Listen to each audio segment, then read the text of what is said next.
성부와 성자와 성령의 이름으로 아멘. 예수님과 어머니 하나 되신 성심을 통해 아버지 뜻 안에서 기도드립니다. 사랑할 하느님 아버지, 저희가 듣겠습니다. 말씀하여 주옵소서.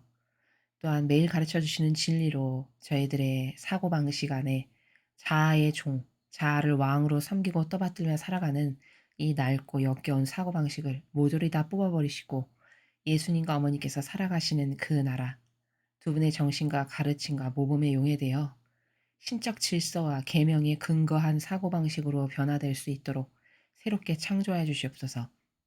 이 모든 기도 우리 주 예수 그리스도의 이름으로 기도드리나이다. 아멘.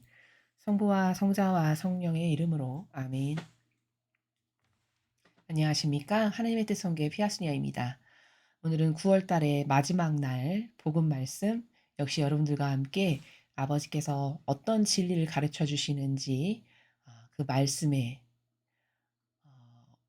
집중하여서 아버지께서 가르쳐 주신 신적인 질서에 대해 함께 학습해 보도록 하겠습니다.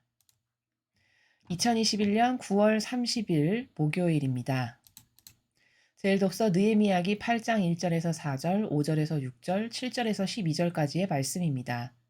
그 무렵 온 백성이 일제히 물문 앞 광장에 모여 율법학자 에즈라에게 주님께서 이스라엘에게 명령하신 모세의 율법서를 가져오도록 청하였다. 에즈라 사제는 남자와 여자 그리고 말귀를 알아들을 수 있는 모든 이로 이루어진 회중 앞에 율법서를 가져왔다. 때는 일곱째 달 초하룻 날이었다. 그는 물문 앞 광장에서 해 뜰 때부터 한낮이 되기까지 남자와 여자와 알아들을 수 있는 이들에게 그것을 읽어주었다. 백성은 모두 율법서의 말씀에 귀를 기울였다. 율법학자 에즈라는 이 일에 쓰려고 만든 나무 단 위에 섰다. 에즈라는 온 백성보다 높은 곳에 자리를 잡았으므로 그들이 모두 보는 앞에서 책을 폈다. 그가 책을 펴자 온 백성이 일어섰다. 에즈라가 위대하신 주 하나님을 찬양하자 온 백성은 손을 쳐들고 아멘 아멘 하고 응답하였다. 그런 다음에 무릎을 꿇고 땅에 엎드려 주님께 경배하였다. 그러자 레위인들이 백성에게 율법을 가르쳐 주었다. 백성은 그대로 서 있었다. 그들은 그 책, 곧 하느님의 율법을 번역하고 설명하면서 읽어주었다. 그래서 백성은 읽어준 것을 알아들을 수 있었다. 느헤미야 총독과 율법학자며 사제인 에즈라와 백성을 가르치던 레위인들이 온 백성에게 타일렀다. 오늘은 주 여러분의 하느님께 거룩한 날이니 슬퍼하지도 울지도 마십시오. 율법의 말씀을 들으면서 온 백성이 울었기 때문이다. 에즈라가 다시 그들에게 말하였다. 가서 맛있는 음식을 먹고 단 술을 마시십시오. 오늘은 우리 주님께 거룩한 날이니 미처 마련하지 못한 이에게는 그의 몫을 보내주십시오. 주님께서 베푸시는 기쁨이 바로 여러분의 힘이니 서러워하지들 마십시오. 레위인들도 오늘은 거룩한 날이니 조용히 하고 서러워하지들 마십시오 하며 온 백성을 진정시켰다. 온 백성은 자기들에게 선포된 말씀을 알아들었으므로 가서 먹고 마시고 몫을 나누어 보내며 크게 기뻐하였다. 주님의 말씀입니다. 하느님 감사합니다.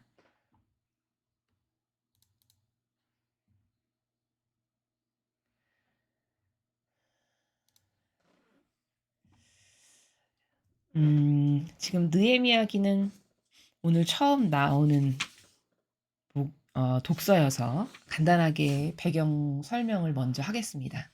이 느헤미야라는 사람은 여러분이 아시다시피 페르시아 왕 때에 이제 바벨론으로 원래 끌려갔던 포로들 중에 한 명이었는데 페르시아 왕의 눈에 잘 들게 되어서 이제 그 남의 나라에서도 좀 높은 관직도 받고 이렇게 살아갔던 사람입니다.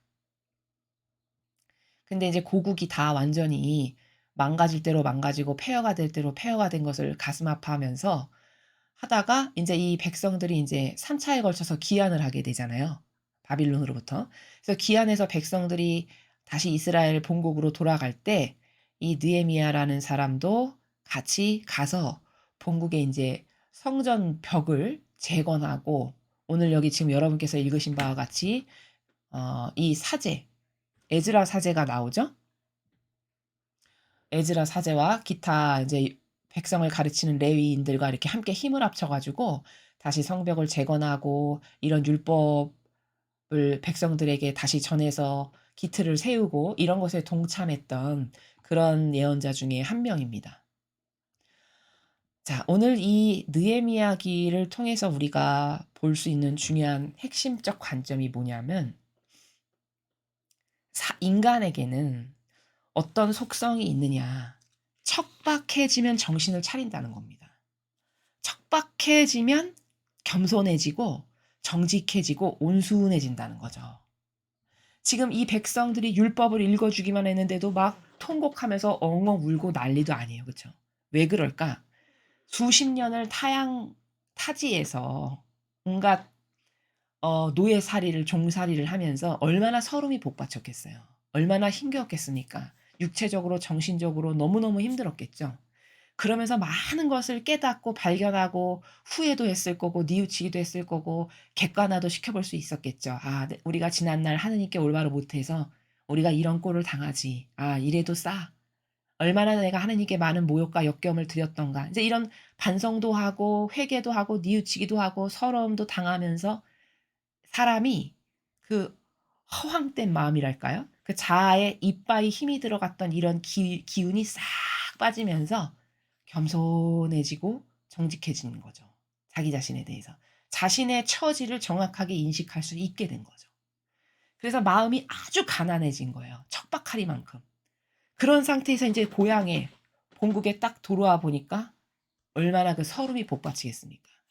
예를 들면은 가까운 근래로 우리나라가 이제 일제 시대의 강점기 때 그 다른 나라의 통치를 받다가 독립이 됐을 때 막 사람들이 길거리로 물밀듯이 뛰쳐나와서 대한독립 만세를 부르면서 막 울고 기뻐하고 행복해했던 우리도 그러한 경험이 역사적 지나온 사실 가운데 있잖아요. 마치 그런 것처럼 이들이 인제 수십 년 동안 하느님께서 허락하셔서 받아들일 수밖에 없었던 이 척박한 환경과 생활과 그리고 가난하게 살 수밖에 없었던 그 모든 것 가운데 겸손해지고 자중하게 되고 자신의 부족함과 허물을 깨닫게 되고 하느님께 얼마나 잘못했는지 기타 등등을 알게 되면서 이제 가난한 마음이 돼서 고향에 딱 들어왔더니 고향 왜 흙냄새만 맡아도 울컥하겠죠. 내 집이 있었던 집터만 봐도 확 감정이 복받쳐 오르겠죠. 지금 그런 상태입니다. 이 백성들이. 그런데다가 딱 고향에 왔는데 율법서를 막 사제와 총독과 레위인들이 앞에 서서 쭉 읽어주니까 지난날의 많은 것들이 떠오르겠죠. 지난날 하느님께서 평화롭게 살게 해주시고 축복해 주시고 잘해 주셨는데 그때 반향을 못 해가지고 이렇게 많은 고통의 세월을 지나 또 게다가 고향에 왔더니 폐허 자체잖아요. 아무것도 없을 거 아닙니까? 다 완전히 폐허의 그 황량한 그런 가운데서 모든 것을 새롭게 건국하고 만들어야 된다니 얼마나 거기서 또 마음이 아팠을 것이며 얼마나 좌절을 했을 것이며 기타 등등의 이들의 마음이 너무나도 이해가 되죠. 지금 그런 상황입니다. 그런 상황 가운데 막 율법을 읽어주니까 막 울고 복받쳐 하고 기뻐도 했다가 슬퍼도 했다가 이런 상태거든요. 그러니까 인제 울지 말라고 오늘은 좋은 날이니까 우리가 다시 본국에 왔고 고향에 왔고 이제 나라를 찾았고 다시 열심히 해서 재건을 해야 되고 하느님께 잘 지난날에 우리가 잘못했던 것하고는 다르게 하느님께 올바르게 반영을 하고 이런 것을 인제 민족의 지도자들이 쭉 이야기하고 깨우쳐 주고 일깨워 주고 이러한 것을 하는 거죠. 그래서 오늘 기쁜 날이니까 단술도 먹고 맛있는 음식도 먹고 여기 안 온 사람은 가서 그들의 목까지도 좀 여러분이 챙겨서 그들도 챙겨주고 이런 당부를 하면서 백성들을 진정시키고 이러한 내용이 지금 쭉 나옵니다. 여기서 우리가 발견할 수 있는 거는 뭐냐면 인간은 이렇게 얼마나 이 근시안적이고 쉽게 말해서 동물적이냐면 이게 고통으로 처박혀서 바닥을 찍어봐야 정신을 차린다는 거예요. 고통으로 완전히 치닫고 내달려서 바닥을 찍어서 더 이상 내려갈 데가 없는 그 지경이 돼야 비로소 정직해지고 겸손해진다는 겁니다. 이게 참 비참한 일이죠. 이렇게 되기 전에 먼저 깨닫고 발견해서 제자리를 찾아가야 되는 것이 지성을 가진 인간이 다른 동물과 다른 차이점이어야 되는 것이 맞는 것인데 안타깝게도 우리 인간이라는 존재가 그렇지가 못하고 꼭 고통의 쓴물을 먹어봐야, 그 고통의 쓴 바닥을 내리 찍어봐야 그때서야 정신 차리고 울며 불며 "잘못했습니다 하나님." 이렇게 하는 수준이, 그것이 진리를 모르고 인간적이라고 하는 속성 가운데서 살아가는 모든 사람의 한계다라는 것을 오늘 이 일독서를 통해서 우리가 철저히 처절히 깨달아야 된다는 것이죠. 자, 그리고 객관화를 좀 시켜보면, 그럼 이 속성을 가지고 오늘날에 살아가는 우리의 현실의 객관화를 좀 시켜보면, 지금 이 나라가 과거하고는 다르게 자꾸 나라에서 "뭐를 하지 말어. 이렇게 하면 안 돼." 하면서 이렇게 제약을 걸죠. 마치 공산주의의 나라가 그러하듯이 뭐 "몇 명 이상 가지 마. 마스크 안 쓰면 해 주지 마. 백신 안 맞으면은 껴 주지 마." 뭐 이런 어떤 제약을 자꾸 건단 말이죠. 그리고 자꾸 중산층의 어 그 가지고 있는 부를 나라에서 많은 세금을 물리든가 어떤 이런 제도와 전통을 통해서 가난해지게 만들어 가고 있습니다, 척박해지게. 여러분 이 말이 무슨 뜻인지 너무너무 이해를 잘하실 겁니다. 그렇게 가난해지고 점점 척박해지고 그리고 조련해서 말 잘 듣게 하고 이러한 것을 왜 하냐. 그렇게 해서 점점 물질적으로 가난해지고 척박해지게 되잖아요. 그러면 어떤 것을 하기가 쉽냐면 전체주의를 하기가 쉽습니다. 왜? 말 잘 들을 테니까. 왜? 마음이 가난하고 척박해져서 시키면 시키는 대로 하는 그런 인간으로 점점 만들어 가기 위해서 가난해지도록 유도를 하는 것이 이 전체주의 세력이 국민들을 속여서 이끌고 가고 있는 노선인데, 세상에 살아가는 많은 사람들이 그것을 잘 깨닫지 못한다는 겁니다. 마치 이 백성이 이렇게 가난하고 가진 것 없고 완전히 바닥을 찍으니까 온순한 양처럼 펑펑 울면서 단순하고 순수해지고 말 잘 듣게 되죠. 그러한 속성을 교묘하고 하게 이용해서 악용하는 게 과연 누구냐? 전체주의 세력도 똑같이 그렇게 인류를 가난하게 만들고 자꾸 척박하게 만들고 못 살게 만들고 힘들게 만들고 이렇게 해 가지고 마치 이 백성들이 이제 순종적이고 온순한 양처럼 된 것처럼 그렇게 이끌어 가서 전체주의의 우두머리가 장악해서 다스리기 쉽게 하기 위한 여러 가지 제도적 장치를 지금 이 대한민국에서 이미 수년 전부터 해오고 있고, 우리는 그것에 마치 동물원 안에 갇힌 동물농장의 동물들처럼 거기에 순응해서 길들여져 가고 있는데, 사람들이 이것을 깨닫는 것이 너무나도 느리고 심지어 잘 모르고 오히려 그걸 좋다라고 생각하기까지 하는 이런 오류 가운데 살아가고 있다는 것을 반드시 깨달아야 된다는 이 진실입니다. 인간은 참으로 아이러니하게도 우리가 똑똑해. 지성이야. 지성이 있어. 지적이야. 이렇게 인간이라는 존재를 정의를 하지만 실제적으로 맺는 열매나 행하는 어떤 행동들을 보면 결단코 지적이거나 만물의 영장이로 불릴 만큼 똑똑하거나 어떤 것을 분별을 잘하거나 그렇지 못하다는 겁니다. 실제는. 다 환경에 지배받고요. 어떤 세력이 뿌려놓은 덫에 걸려서 그게 뭔지도 모르고 그 안에 갇혀서 살아가기 십상이고요. 바로 그게 제도와 전통인데, 혹은 감성으로 마귀가 다가와서 감성에 충동질해서 "착한 거야. 좋은 거야. 네 기호에 맞지? 이게 예뻐." 이러면 또 그 감성의 노예가 되고, 이런 다양한 지뢰밭과도 같은 프레임에 갇혀서 본연의 내가 누군지도 깨닫지 못하고 어떤 게 옳은 건지 좋은 건지 선인지도 모르고 나도 모르게 악에게 동조하게 되고, 그래서 그 마귀와 하나 돼서 엮여서 살다가 결국에는 죽게 되는 이런 비참한 다양한 프레임과 덫에 갇혀 살아가는 것이 현 시대의 인류인데, 인류는 자기 자신이 그러한 덫이나 프레임에 갇혀서 살아간다라는 것을 결단코 올바르게 객관화된 관점으로 인식 못하고 있다. 이것이 안타까운 것이고, 그리고 이 시대는 마치 동물농장의 동물처럼 전 인류를 길들여 가지고 말 잘 듣는 온순한 동물처럼 만드는 것이 적그리스도 세력의 전체주의 세력의 목적이고 야욕이고 목표다. 그러니까 더 적나라하게 이야기를 하면 이런 겁니다. 점점 가난하게 만드는 거죠. 전체적으로, 지구적으로, 전 지구적으로 그리고 이 나라만도 보면 점점 가난해서 못 살겠다. 뭐 자영업자분들 자살하시는 분들도 많고 이렇게 되죠. 이렇게 해서 전 세계적으로 점점 못 살겠다. 힘들다. 막 이렇게 하면 그때 전체주의의 우두머리 세력이 싹 나서 가지고 "이것 봐. 힘들지. 못 살겠지. 어렵지. 그러니까 우리 모두 하나 되자. 사랑으로. 아 내가 이렇게 여러분을 사랑으로 포용해서 이끄는 훌륭한 리더로서 지도자로서 역할을 잘하겠습니다." 하면서 쑥 나타날 거라는 겁니다. 그래서 전체주의를 시작하게 될 거라는 이 계획대로 가고 있는데 사람들이 그것을 올바르게 인식하거나 깨닫고 있는가?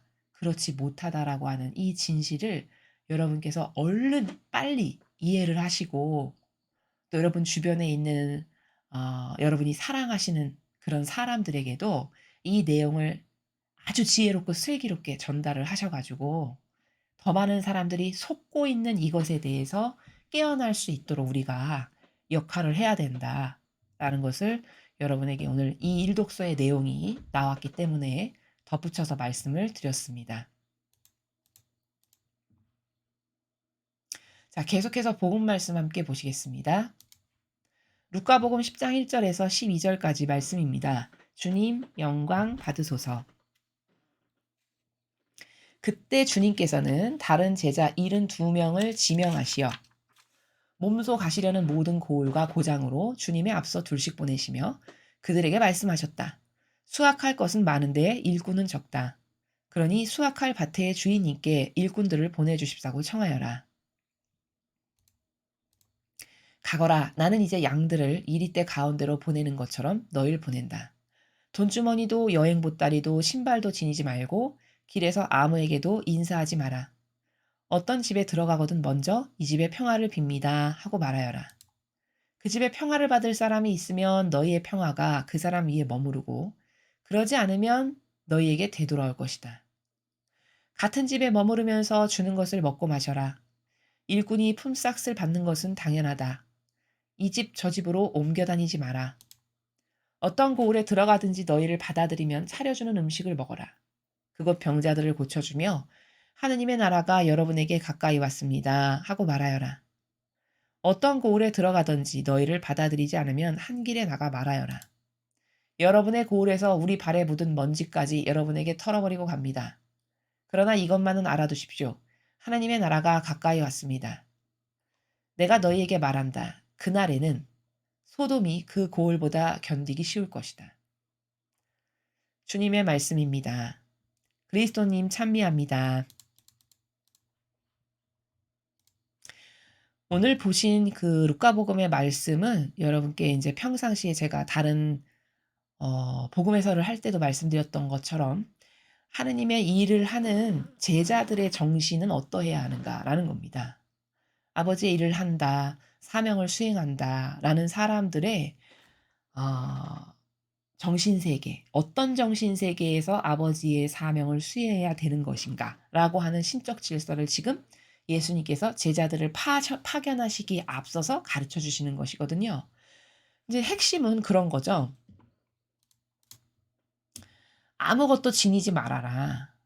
이거는 이제 많은 다른 강의에서 반복해서 말씀을 드렸기 때문에 다 아실 것인데 이제 요약 정리하면 아무것도 인간적으로 지니지 말라는 거는 오로지 하느님께만 의탁하게 하기 위해서. 인간적으로 어떤 의탁할 거리가 있다. 그러면 하느님 찾지 않겠죠. 그리고 내 뜻과 내 의지대로 막 하겠죠. 그러면 하느님의 뜻을 거스르는 거고 사명이 똑바로 수행될 리도 없고 그건 하나 만화인 겁니다. 그렇기 때문에 이 인간의 한계가 나약성이 뭔가 좀 힘쓸 만한 걸 가지고 있다. 이러면 그거에 의탁을 하고 그거에 의존을 하고 거기에다가 힘을 쓰거든요. 이 인간의 한계가. 그러니까 차라리 완전 가난뱅이, 철저히 아무것도 의탁할 게 없게끔 만드시는 목적 하에 그래야 하나님께만 의탁하고 자나 깨나 죽으나 사나 아버지 도와주세요. 아버지 도와주세요. 아버지 뜻만을 이루어주세요. 이렇게 의탁할 수 있기 때문에 이렇게 가난하게 아무것도 가져가지 말라라고 하시는 겁니다.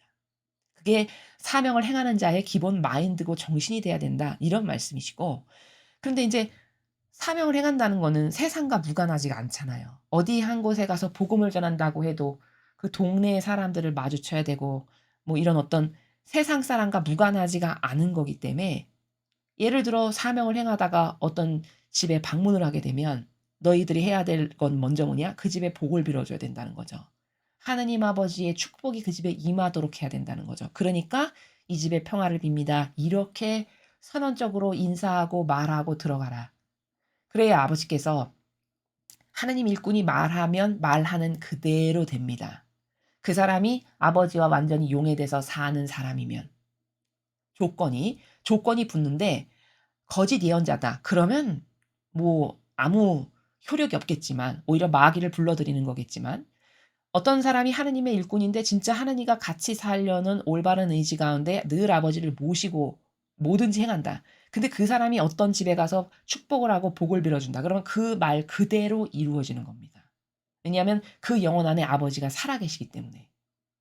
그러니까 네가 만약에 신세를 질 일이 피치 못하게 생겼어. 그러면 먼저 그 집에 축복을 빌어주고서 들어가라. 이런 말씀이시고. 근데 만약에 그 상대의 반향이 평화를 받을 사람이 있으면 너가 빌어주는 그 하느님의 축복과 평화가 그 가정 위에 혹은 그 사람 위에 머무를 것인데 만약에 돌아오는 반향이 올바르지가 않아. 너를 하느님의 일꾼으로 대하지 않거나 하느님을 공경하거나 사랑하는 마음이 없어. 그래서 올바른 반향이 안 나오면 네가 한 그 축복의 말이 너에게 축복으로 돌아올 거다. 이렇게 말씀하시는 것입니다. 그러니까 반향이 굉장히 중요한 거죠. 아무리 하느님께서 축복을 해 주시고 싶어도 요 6 절에서 봐야 될 관점은 뭐냐면 축복을 당연히 아버지는 해 주고 싶으시죠. 그치만 반향이 올바르지도 않은데 거기다 복을 주시진 않는다는 겁니다. 자 그다음에 하느님의 일을 할 때는 같은 집에 머무르면서 주는 것을 먹고 마셔라. 일꾼이 품삯을 받는 건 당연하다. 대신 이 집 저 집으로 옮겨 다니지 마라. 자 이제 세상에 나가서 하느님의 일을 해야 되는데 어쩔 수 없이 신세를 질 수밖에 없는 환경이 됐어요. 그러면 이 집 저 집 돌아다니면서 여러 군데서 신세 지지 말고 차라리 한 군데를 정해서 여기 지금 같은 집에 머무르면서 말씀하셨죠. 한 군데를 정해서 아버지의 뜻이 허락하시는 그 집에 머무르면서 그 집 사람들이 주는 것을 먹고 마시거라. 근데 그 집 사람들이 주는 것을 네가 먹고 마실 때 너는 하느님의 일꾼이니까 일꾼이 품삯을 받는 것은 당연한 거다. 이렇게 말씀을 하세요. 이것도 조건부가 붙는 것이 하느님의 일을 똑바로 행할 때겠죠. 그렇죠? 예수님과 어머니의 정신과 가르침과 모범에 용해돼서 내가 두 분을 항상 모시고 다니는 가운데 아버지 뜻만을 행하려는 올바른 의지 가운데 내 안에 살아계신 예수님과 어머니께서 어, 무엇이든지 하실 수 있는 영적 환경이 된 그런 하느님의 일꾼이라면 너가 품삯을 받는 건 당연한 거다. 그치만 예를 들어 거짓 예언자고 도둑과 강도라고 예수님이 말씀하신 그래서 하느님의 영광을 도둑질하고 사욕과 욕망이나 채우면서 그리고 영혼의 우상에 그 취급을 받는 것을 즐기는 이런 상태다. 그러면 여기에 해당되지가 않겠죠. 그러면서 이 집 저 집으로 옮겨 다니지 마라. 왜냐? 여기저기 옮겨 다니면서 신세를 지는 것은 옳지 않다라고 보시는 것이죠. 그래서 어떤 고을에 들어가든지 너희를 받아들이면 차려주는 음식을 먹어라. 그저 너를 받아들여서 그가 너를 위해서 뭔가를 베풀면 그냥 그것을 단순히 주는 것을 감사한 마음으로 받아 먹거라. 이런 말씀이시고요. 그러면서 이제 그곳에 가서 아버지의 일을 행하는데 예를 들면 뭐 병자를 고쳐준다, 복음을 선포한다, 여러 가지 일을 할 수 있겠죠. 그렇게 하느님의 일을 하면서 하느님의 나라가 여러분에게 가까이 왔습니다. 이러한 선포를 해라. 이런 말씀이시죠. 자, 그러면 9절에 하느님의 나라가 여러분에게 가까이 왔습니다. 이렇게 지금 예수님 시절부터 외치라고 하셨는데 도대체 2000년이 지났잖아요, 지금? 그럼 뭐 하느님의 나라는 도대체 언제 오는 거야? 2000년 전에도 가까이 왔습니다라고 말씀하셨다는데. 이런 궁금증이 들 수 있죠. 여기서 말씀하시는 그 하느님의 나라가 가까이 왔다라고 하는 차원의 나라는 크게 두 가지로 볼 수 있는데요. 첫 번째는 뭐냐면 각 개인의 죽음, 각 개인의 종말 있죠. 예를 들어 내가 내일 죽을 운명이다.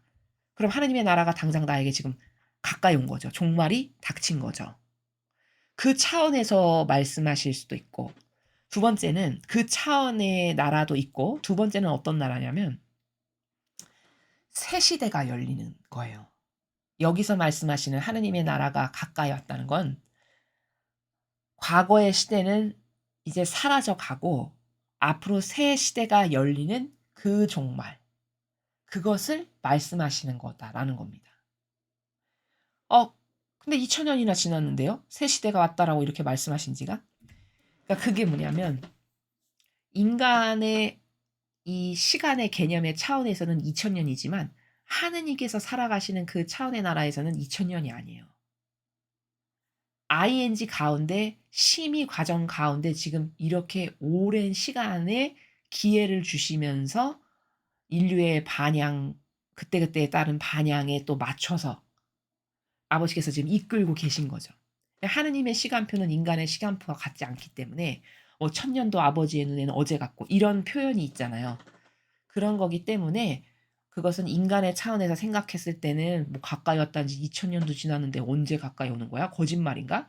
이것은 자연법에서 생각했을 때 그런 것이지 신적 차원의 나라에서는 우리가 생각하는 2000년이 아버지 차원에서는 뭐 하루이실 수도 있고 그거 우리가 단정할 수 없는 거지만 그렇게 일맥상통하는 나라가 아니라는 겁니다.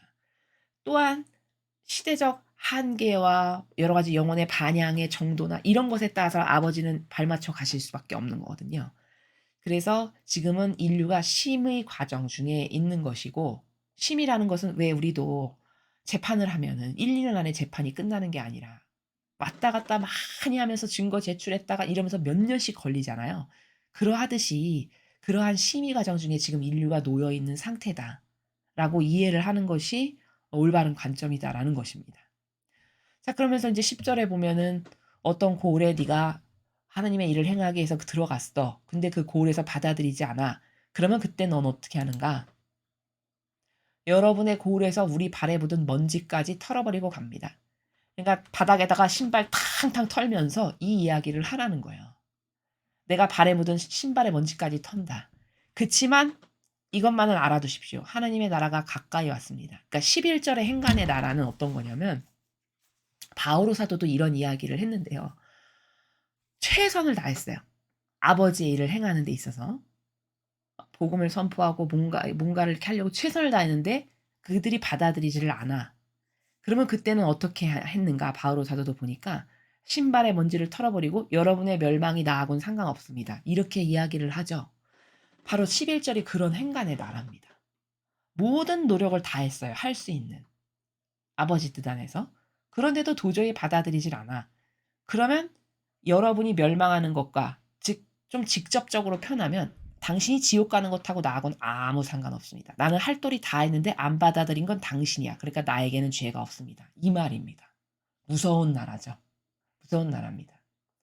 그러니까 하느님은 정말 많은 시간과 기회를 주시는 자애로우신 아버지시지만 그래서 지금 2000년 이상을 기회를 주시잖아요. 예수님이 다녀가신 지. 그렇지만 끝은 반드시 있다는 거예요. 그 끝이 언제인가를 우리가 몇 월 며칠 몇 시인지를 모를 뿐이지만 성경에 나오는 예언서에서 흐름을 보면 지금 이 정도 왔다. 이런 거 우리가 알 수 있잖아요. 예를 들면 계시록이나 다니엘서를 보면 이거 다 이루어졌네? 그럼 지금 여기쯤 왔구나. 때의 관점에서 봤을 때. 지금은 진짜 후미에 아주 매우 조금 남은 그 시대에 우리가 살아가고 있습니다. 앞에 웬만한 거 다 이루어졌어요. 계시록이나 다니엘서에서 말한 거.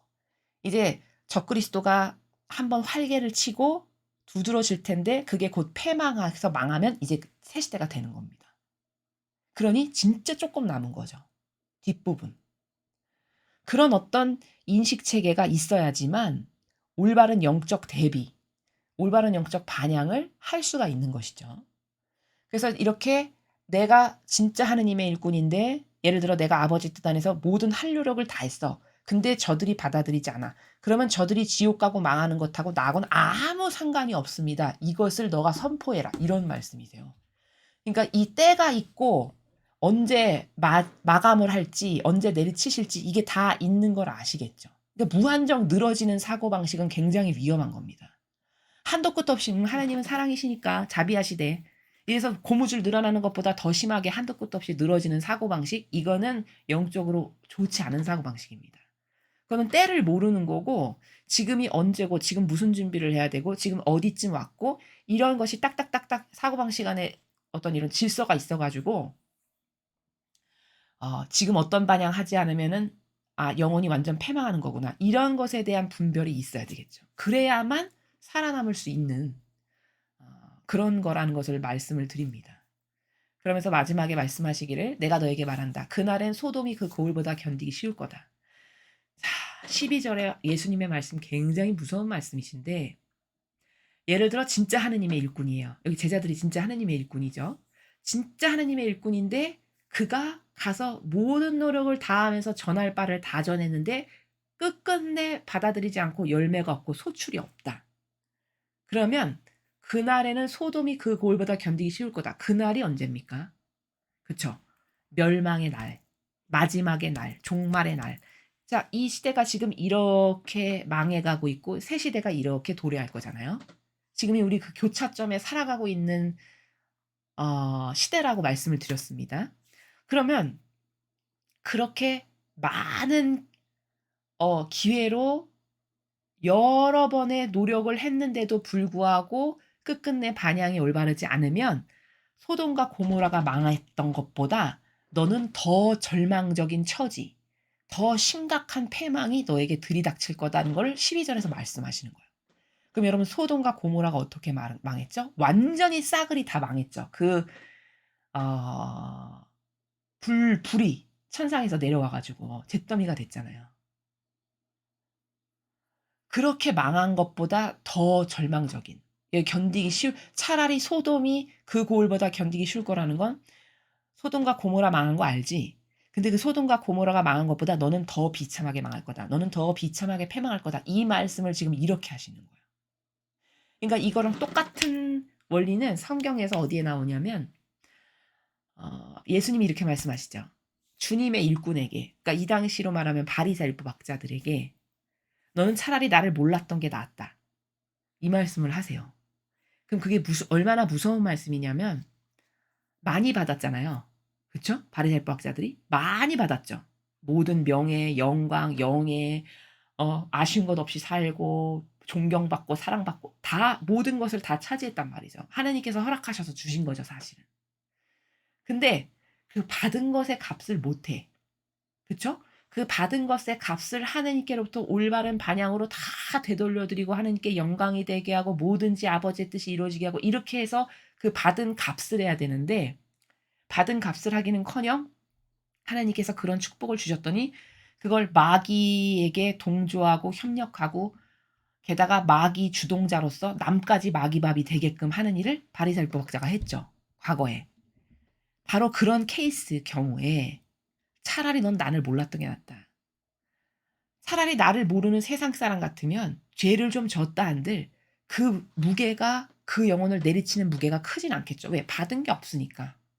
참작이 된단 말이죠. 왜? 공의로운 나라니까 천상의 나라는.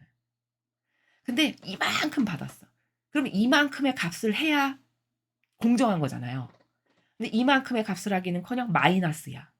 그럼 이만큼 받은 거 플러스 마이너스 시킨 거 이거 더블로 합쳐서 내리쳐야 되겠죠. 그러니까 넌 차라리 나를 몰랐던 게 낫다에 해당한다는 겁니다. 굉장히 무서운 나라죠. 같은 나라예요. 12절이. 그러니까 우리가 보통 빠지기 쉬운 오류가 뭐냐면 받는 걸 되게 좋아해요. 모든 인간은. 은총, 사랑, 아버지가 주시는 이런 거 받는 거 다 좋아합니다. 받는 게 잘못된 것이 아니라 어떤 것을 받았다면은 그 받은 값을 하지 않으면 차라리 안 받은 사람만 못한 거라는 거죠. 그런 측면에서 하나님의 일꾼이 진짜 똑바로 살지 않으면 가장 비참한 겁니다. 성경에서는 그런 부분을 굉장히 많이 말씀하세요. 뭐 잔치상에 초대받았는데 예복을 입지 않고 와 가지고 쫓겨났는데 이를 박박 깔면서 뭐 지옥에서 이렇게 한다는 이런 것부터 그런 나라에서 표현하시는 게 굉장히 많거든요. 그게 다 어떤 거냐면 많이 받은 사람에게 나는 많이 요구한다도 하셨어요. 그게 공정한 거죠, 사실. 많이 받았으면 그만큼 기대하는 것이 있으셔서 이것을 통해서 너가 내가 사랑하는 양들에게 올바르게 전하고 그래서 그들을 변화시키고 그래서 하나님께로 더 가까이 이끌고 이런 거를 하라고 많이 주신 거거든요. 근데 그 값을 못 해. 쉽게 말하면 밥값을 못 해. 그러면 차라리 아무것도 모르는데 진짜 순수하고 착하게 살아가는 세상 사람은 차라리 그 죄악의 무게가 가벼운 거죠. 근데 높은 권한과 직함을 가진 이교도의 교회의 리더들이 그래서 불행한 겁니다. 정말 정말 많은 것을 거저봤죠. 그쵸? 근데 그 값을 못 했으니까 남이 지옥 이 정도에 갈 거면 너는 저 밑바닥의 지옥에 가야 그게 공정한 거다. 이렇게 말씀하시는 나라죠. 굉장히 무서운 나라고 또 이 종말이라는 것을 어떻게 이해해야 되는가에 대해서도 오늘 이 복음에서 말씀을 드렸습니다. 그리고 인제 앞에 1 독서 느헤미야기에서는 인간이 고질적으로 갖고 있는 속성이 뭔가 하면은 척박하고 가난하고 고통스럽게 살면 그때 가서 철든다는 거예요. 이게 공통점이죠, 인간의. 그러니까 지금 우리나라가 이렇게 과거 그 어느 때보다도 못하게 된 건 물론 적그리스도 즉 전체주의라고 일컫는 세력과 하나 되고 결탁해서 이 나라를 망가뜨리려고 하는 이 정치권 포함 종교 세력 포함 이 악의 세력 때문이기도 하지만 이 국민의 관점에서 봤을 때는 풍요롭게 살면서 올바르게 반영할 수 있는 속성이나 근성들이 다 사라진 상태예요. 예를 들어 과거 6.25 전쟁이나 이렇게 굉장히 가난하고 척박한 시절을 극복해서 살았던 저희들의 어른들의 세대는 그 강한 근성과 어떤 정직성과 도전 정신 이런 것이 다 속성적으로 좋게 가지고 계셨던 거거든요. 왜? 척박하고 고통 가운데 살면서 근성이 생길 수밖에 없는 거죠. 그랬기 때문에 그 원동력으로 나라가 이렇게 부국강병한 나라가 되게 된 것인데 이제 그 시대가 지나고 나니까 풍요가 오고 축복이 오고 번영이 오고 아쉬운 게 없이 살게 되었잖아요. 그러다 보니까 인간의 한어는 나약성과 그리고 감성주의자라고 하는 마귀 그리고 근성 이런 건 다 사라져 버린 지 오래고 이렇게 되면서 점점 망해가는 거거든요. 요런 것에 대한 객관화가 있어야 된다는 겁니다. 또한 꼭 우리가 발견해야 될 거는 뭐냐면 이 시대에 왜 나라를 이렇게 이 정부나 전체주의 세력이 합세해서 가난하고 못 살고 힘겹고 척박한 나라로 만들려고 하는가. 그래야 자신들의 말에 순종하고 잘 따르는 아주 말 잘 듣는 마치 동물농장의 동물처럼 우리들을 컨트롤하고 다스리기가 쉽겠죠.